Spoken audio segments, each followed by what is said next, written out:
Hey guys, welcome back to Medical Coding with Blue. Okay, today's episode is all about how to build good relationships with your providers and also a bit of story time.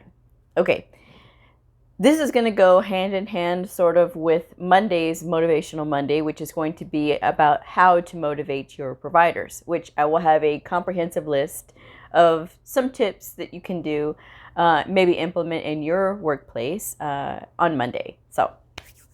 But I wanted to talk today about my candy basket. So I posted a picture on my Instagram and on the community tab on YouTube about my candy basket. It is technically, affectionately known as the bear trap.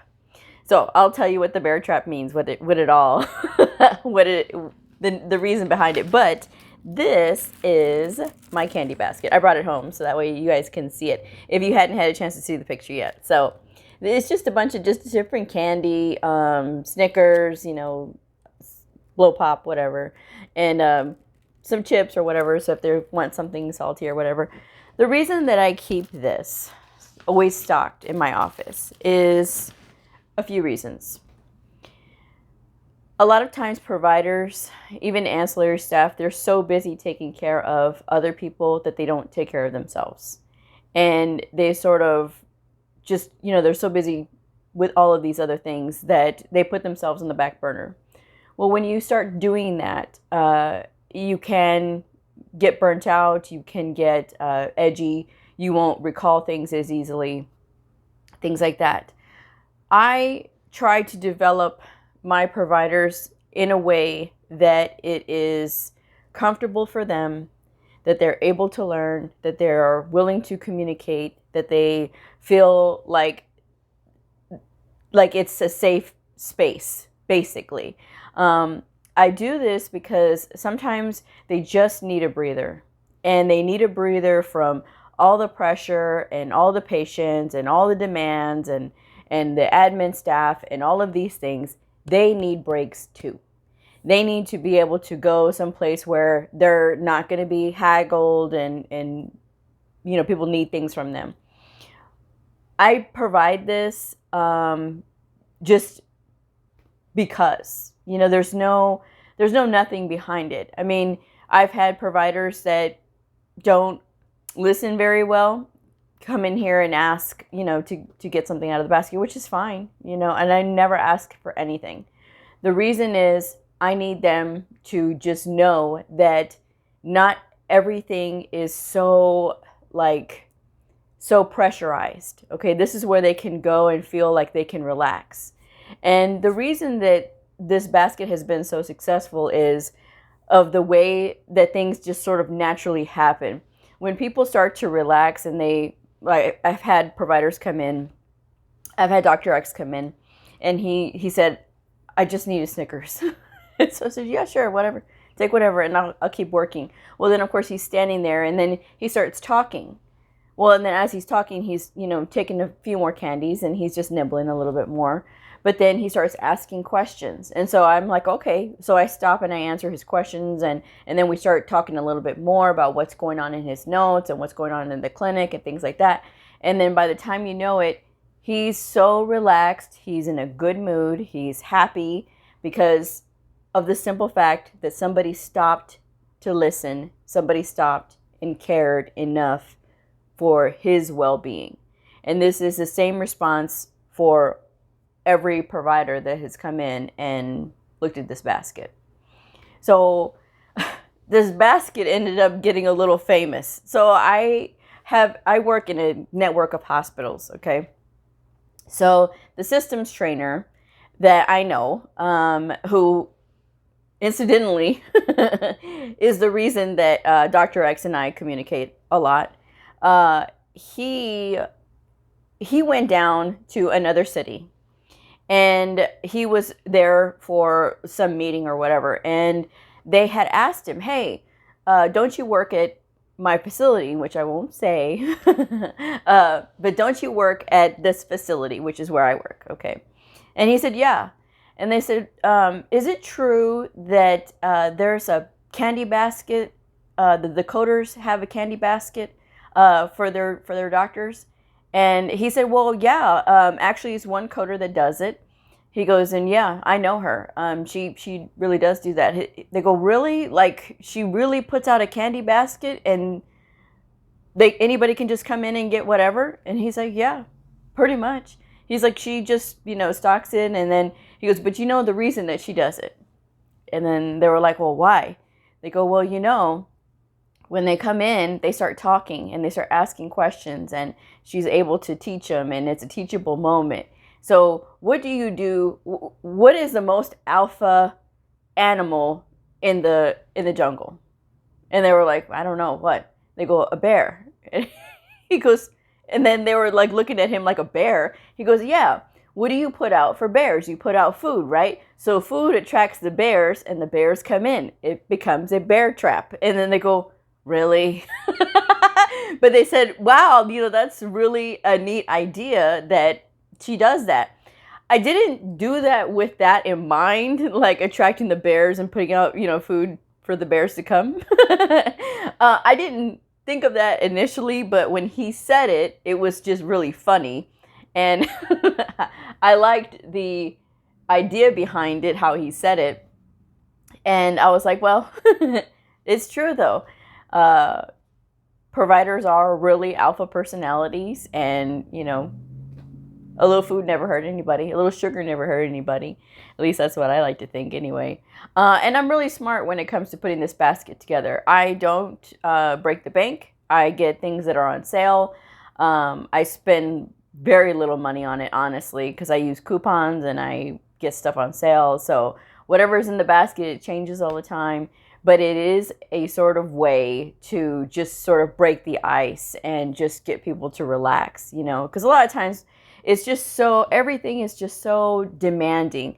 Work is demanding. Home life is demanding. Oh, so many things. Just once, just something to surprise and something to be like, wow, you really do that? I'm like, yeah. Why not? And I'm really the only coder that does it. I'm literally the only coder that does it. And they still question why everybody is so, they communicate so well. How do I get my providers to communicate well? It's a lot of the details. And I pay attention to how they learn, and I watch how I communicate with them, and whichever way is best for them to learn is how I do it. And then, of course, having the candy basket also helps.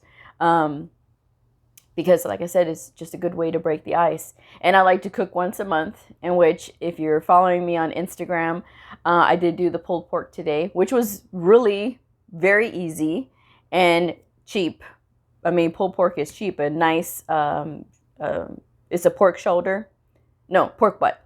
It's called pork butt. It's not the butt. It's the butt of the shoulder. But this pork butt is really good. I mean, you just stick it in the crock pot, put a little onions, slice up an onion, throw the pulled pork in, and don't brown it, but just like spice it and rub it, and a cup of chicken broth, and 8 hours later, you got a really good pulled pork. And of course, you can put barbecue sauce on it, which is what I always do. I put that Sweet Baby Ray's on it. Good stuff. But I do it once a month because I like to keep my cooking skills sharp, and it's better for me if I do it because I like doing it. I like cooking. Obviously, if you follow me, you all know how much I love cooking. But I've never made that before. About a year ago, up until a year ago, I had never made it before. But I got the recipe for it, and I started, cooking and learning how to cook it and things like that. So, it's just nice. It's nice, and it's a good way to just do something random. And even though I just cook once a month, they don't know when I'm cooking. But it does give them a chance to come in and talk and say if they have questions, in which I did answer questions today. So it was a good thing. And they're like, wow, Blue, this food is really incredible. In which I love to hear that. I love that just something so little like that is such a way to open up those lines of communication and get everybody talking. And but that's what I do. And it's such a small investment, and it's something that a lot of people sort of discount and say, well, they're doctors, they make all this money. It's not about that. It is really not all about that. Because to me, I've always had what I need to take care of everything. And I feel like if you are if you have that frame of mind and you sort of try to keep everything to yourself, there's no way to let those seeds of generosity grow. I never liked the idea of being so, well, this person makes this much money and this person makes this much money and I'm not doing anything because they make more money than me. That's just so, I can't, you know what I mean? Like, it doesn't matter. That doesn't matter. $5 does not matter. $10 does not matter if you're smart with it, okay? That can go a long way. It can do so many things. And just doing something like that is out of the norm and really above and beyond. I mean, think about it. And it's just something that it's hard to describe, because the end result is better communication, motivated providers, morale boost. That's what that's about. And if you are excited to come to work, if you are thinking of, oh, well, this is going to be a lot of fun, we're going to have this meeting, which I have a meeting scheduled for February. On the 21st, I have a meeting with them, and it's going to be a review because we've gone over these things, but sometimes people backslide. So I need them to get back on track. And of course, getting all the providers now, because now I have full control over the orthopedic clinic, and getting everybody on the same page to make sure that everybody knows and we can clarify and clear up anything. We do have a designated trainer, educational trainer, but here's the thing. With everything that this educational trainer has to do already, tacking on one more project for her to do is not really going to make sense. It does not make sense in the long run. And if you have too many people talking to providers and the one person is coding and then one person is trying to educate and things like that, it's different if the coder does not want to do the education, which I've always recommended that the coder always does the education themselves. But if you have that situation where one person does the training and then the other person's just doing the coding and things like that, there's a disconnect. I'm the one who sees their mistakes. I'm the one who sees their wins. I'm the one that needs to be the one that's communicating with them, period. So they did say that it was okay for me to have this class. So I did tell my boss today, because I had computer issues from Jump Street. Okay, as soon as I came in this morning, I started my computer and then it gave me the blue screen of death. And it was like, oh! So I had to go down to the computer guys, and they were really awesome. I mean, we really do have an amazing team in place for the computers, because this guy, he was, oh gosh, he was so amazing. He never lost his temper. I have never seen anybody so in control, because this guy was like, literally, like, I came in, I told him what my issue was. He said, okay, no problem. We'll get you going. And then as he's working on my computer, somebody else comes in and they start talking to the other guy that's at the desk. And the guy that was at the desk was like, well, I don't know. He overheard and he's like, oh, well, it's this, this, and this. And as he's working on my computer, he goes, don't worry, man, we'll get you taken care of. So he's like, okay. So he runs around to another computer and he's taking care of that other guy. And meanwhile, my computer is still trying to get fixed. And then he takes care of that guy. That guy leaves. Another person comes in. He goes, how can we help you, ma'am? And so she said, well, I need this, this, and this. And he goes, all right. So my computer's still going. So he's over there and he's, never, ever lost his temper. The guy was just like juggling, and it was like nothing. And he was just, Everything was smooth, and everything was, we'll take care of this. We're going to do okay. That's what I like. That's what I try to incorporate even in my area with my providers, because when I have a bunch of them come in and ask me questions, I'm the same way. So I can respect that. I love that. I love seeing that. I like that, because if you get people that get stressed out and, it's just like, it doesn't do anybody any good except for stress everybody else out. So I did see one of my old supervisors today, that I've mentioned her before, that she was a micromanager. And I didn't say anything to her, just whatever, but just her energy alone, like I can feel it. And I don't like that energy, that nervous, always irritated energy. I hate that. I can't, it's hard for me to be around people like that, because in order for me to keep my energy up, which I was feeling pretty drained, and I figured it out later because I hadn't had my coffee.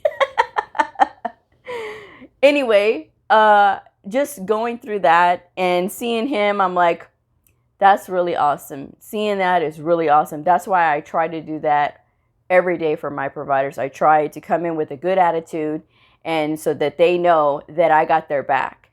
And that's very important when you build those relationships of trust. And after a while, it may not work the first run at it, but it does eventually come around, and they do eventually start to relax and get to trust you more. But going back to what I was saying, when you have a trainer that can do the education rather than speak to them yourself, it's not good. So my boss was like, well, no, because I was telling her, she was like, well, you're supposed to be working. I said, I understand that, but the computer is being taken care of right now and they're fixing it. She's like, well, you can go to another lady's office. And I'm like, I don't think so. I'm thinking this in my head. I didn't tell her, because she would have just fussed at me. But that lady is just, she's another lady that's just really, I cannot be around her energy. She is just one of those, and I can't do it. And so I was like, okay, that's all right. I'll take care of it later.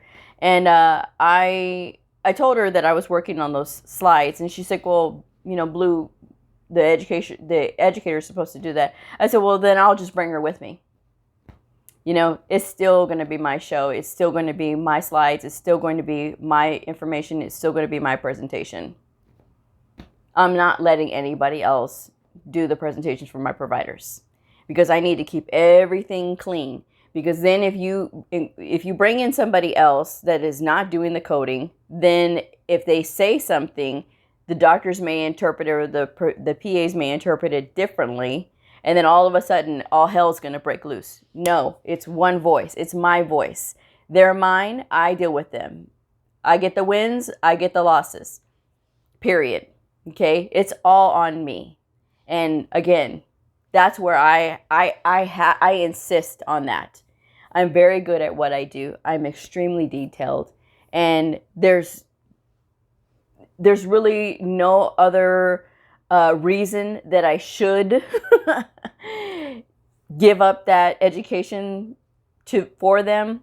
No, not doing it. So I did call the other lady up, and I told her, the educator, and I said, well, I will bring you with me. And I said, but this is going to be my show. And she's like, oh, no problem. She said, this way I can just be there and just see how you do your classes. Because a lot of people are impressed with the way that I do my classes. It has been said throughout the hospital that they do like my classes. And I do them because, again, I've done my research on how to do education, especially with adults. Because educating adults and educating children is two different things. Children, while sometimes they're not so easy to handle, because they're a little out of control, they're little, they don't know. You can still sort of get them to do what you want to do because, you're an adult. With adults and doing education with adults, it's a little bit different because adults can say, I don't have to listen to you. Why should I listen to you? And then you get those ones that just want to be argumentative. you know. So you really do have to shape and develop how you are as an educator. You know, we as coders, we wear many hats. We wear so many hats. And especially when you are trying to get everybody on the right page, you wear many hats. And that's okay. For me, it's all right. And I'm looking forward to this class. So we'll see what the future brings on that one. But yeah, that was pretty much my day. And but it was nice to be able to see everybody come in. And sometimes I'm not able to see everybody on a regular basis because they're either in the OR or they're in the clinic or they're in a cast room or they're somewhere. There's so many reasons why I don't see everybody on a regular basis. So them stopping by and saying hello or whatever is really just as nice. So, but anyway, it was pretty cool. I like days like this. It's a lot of fun. I could have done without the computer issues though. And then, do you want to hear the most boneheaded thing I could have done? This is how tired I was by the end of the day. So I get down back to the computer guys, and they say, "Oh yes, it's fixed. We've loaded everything else on here for you, and you're ready to go." So I said, "Okay." So I take my computer back, I set it up again, and I want to make sure that I log in so that everything is good to go in the morning, so I don't have to struggle, you know. One of the cast techs came by, and he was like, "Oh, ma'am, can I get candy from the basket?" I said, "Oh yeah, sure. Come on and help yourself." And he goes, "What are you doing?" And I'm sitting here with a mouse, and I'm trying to get the mouse to work, and the mouse is not working, and I can't get it to go. And I'm like, "What the frig is wrong with this thing now?" It was working downstairs. So I'm going around with the mouse, and I'm like, "This mouse doesn't work." And then I said, "Do you have an extra mouse by a chance?" He goes, "I can get one for you, ma'am. That's no problem." And I said, "Okay." And then I said, "Because look, I plugged this in. The slide isn't even working on the mouse. I mean, what the heck, you know?" So he goes, "Well, maybe the internet line's not plugged in." And I was like, "Well, the internet line?" And I'm like, "No." And he's looking at it, and so he starts moving the cords around. The mouse was not plugged in.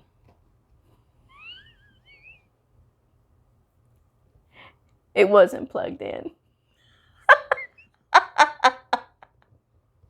He tells me, "You need to go home, ma'am. Just go home." And I said, you know what? I'm done. It's a wrap for me today. Literally, I'm like, what the heck did I plug in? I plugged in the keyboard, but not the mouse. And so here I'm thinking I'm still having issues with this computer. And I'm like, this computer's about to get some gravity therapy going on.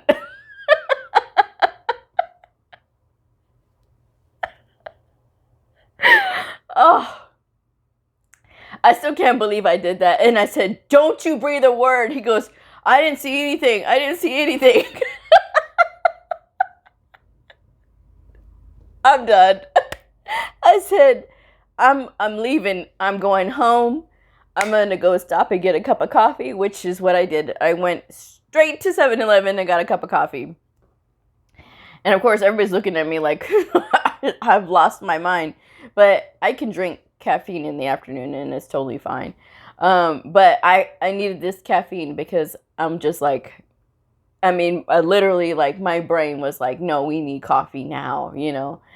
So I've enjoyed my cup of coffee. I let my phone charge, and now I'm doing this video with all of you. But hopefully you all learn from my mistake here. If you're having computer issues, you have to set your computer back up. Make sure the mouse and the keyboard is plugged in. At least I had the keyboard part right. I can't believe I did that. So I was like, oh well. So yeah, that was my story for today. Anyway, one more thing before I wrap this up. I am not filming Quiz Friday. It does not mean I've stopped doing Quiz Friday. I thought I had repeated it enough in the videos, but I guess I didn't. The questions for Quiz Friday will be posted in the community tab. I'm not filming Quiz Friday episodes anymore because they are historically viewed the lowest amount of times. The videos that I noticed that are having more views is Answer Monday. So I don't know if it's because people are not doing the quiz, but they want to see what the answers were. So, I'm talking about the questions and the answers on Answer Monday. So maybe that's a little bit better for them. So, and then with Quiz Friday, it's just like, okay, it's just all the questions. And if I'm literally reciting the questions from the paper and then just putting it in the description box, that's okay. Why can't I just put that in the community tab? Why waste a video speaking it out? I know some people like the video speaking it out, but like I said, it was historically viewed the lowest amount of times. I mean, I've had videos, Quiz Friday episodes that were viewed like maybe 50 times, maybe 40 times, some of them. And then sometimes on the Quiz Friday, some people would dislike it. I'm like, why are you disliking an episode where I'm just literally giving you the questions? Do you not like the questions? If you don't like the questions, then you really don't kind of get why I'm asking the questions the way I'm asking them. I'm asking the questions the way I'm asking them because to provoke that critical thinking. That's the goal of Quiz Friday. If you guys want to just plain straightforward questions, you can get that anywhere. I'm just trying to help you to explore that extra mile of those oddball things that happen in actual real life. And these are made up by me. I mean, I make up all of these. I research. I take the time to look at them, and it's just like, okay, So, but anyway, you can't please all the people all the time. Oh well, what are you gonna do? So I really do it for the people that are wanting to study and who like to study and who are looking to go that extra mile. So I really appreciate you guys and your feedback. And I really appreciate y'all subscribing. Thank you so much to my new subscribers. If this video helps you, or if you find my videos helpful, I hope you'll share them with your friends if you're in school, and get used to sharing information. Okay, my exercises are never official, but this is just me as a veteran medical coder sharing the things that I know. So tomorrow I will be filming an episode for Friday, but it will be a regular episode. I will be posting the questions for Quiz Friday in the community tab. So if you still want to participate in the quizzes, they will be in the community tab. All right. I'm going to go ahead and wrap this one up. So I will see y'all on the next episode. If you are a medical coder, a medical coding student, somebody curious about the fascinating world of medical coding, a provider or a nurse, I invite you to like and subscribe and follow me on my journey in medical coding. I will see y'all next time. Bye.